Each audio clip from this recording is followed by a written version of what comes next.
with the juniors, with the youth fighters, you want to encourage them to be as diverse in their movements as possible. Because of all this stuff, they want to pick up as many different skills as they can. The idea is that you don't build specialist competitors back here at this age group.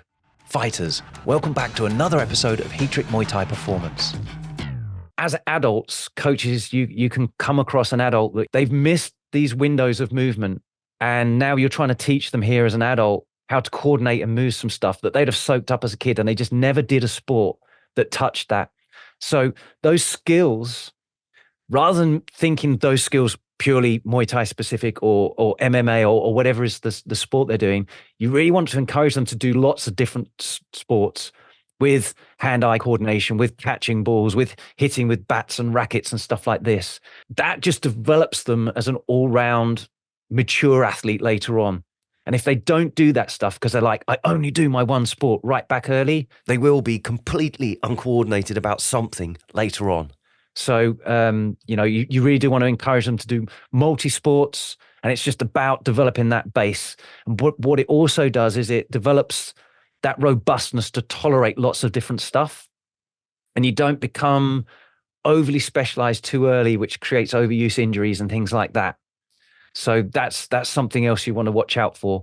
You can't tolerate the intensity of training later on that's sport specific if you've already frayed all of those working ropes and things earlier on. We're just doing the same stress all the time. So they can tolerate a lot of general stress all over the place, but too sharp and focused is almost like you've got that magnifying glass with the sun and you burnt them.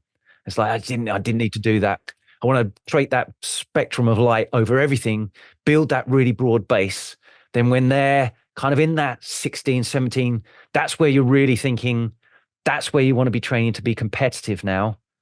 And that's where we go, and now we niche down and we've got a broad base. There's nothing you can't touch and do if you wanted to pick it up.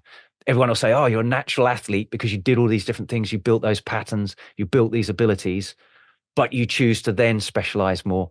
And actually that leads me into this next slide here. Let me zoom in on that one a little bit.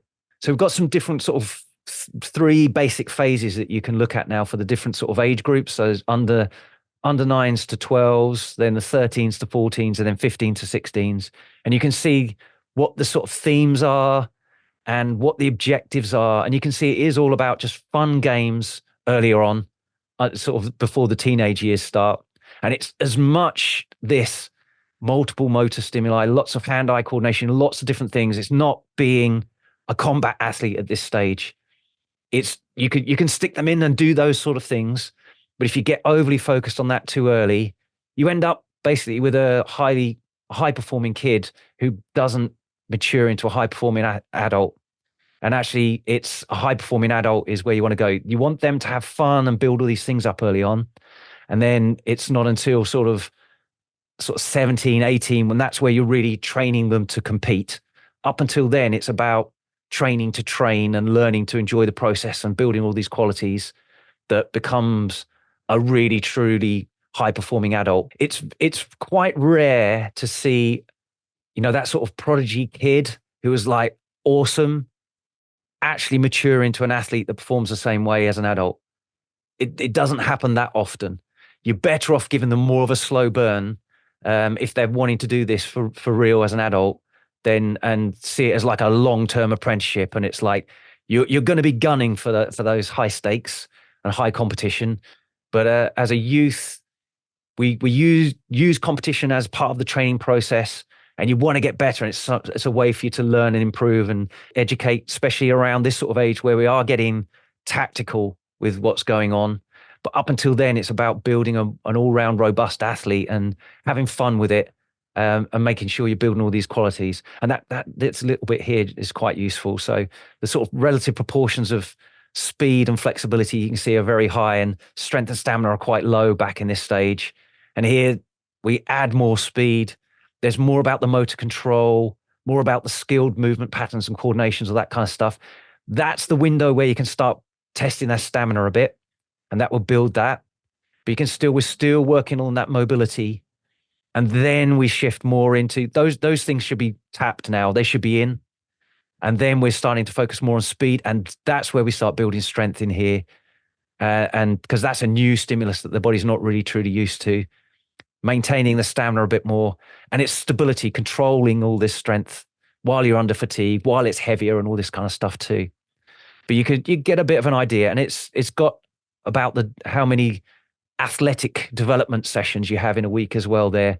So it's sort of quite low frequency to begin with. It's like one every other week. And then it's one per week. And then it becomes, this is where you're truly training now to become an athlete. And that's where you're training something every session pretty much. It can be tapping into all this sort of stuff. But a lot of this is kind of fun and games early on, and building the qualities and the attitudes, the psychological aspects as well, that you'll look at that sort of robustness in the mental attitudes to be able to get things wrong, learn from it, go back again, rather than like, I've got it wrong, I'm terrible, I'm useless, I'm a failure, and I give up. So there's a lot kind of going on with that sort of side of it as well. Thanks for listening. If you found this valuable, please like, subscribe, and share with someone else it could help too. Please give the podcast a review or comment below. We'd love to hear from you. As always, you can visit heatrick.com for more Muay Thai performance podcasts, videos, articles, and guides. Catch you next time.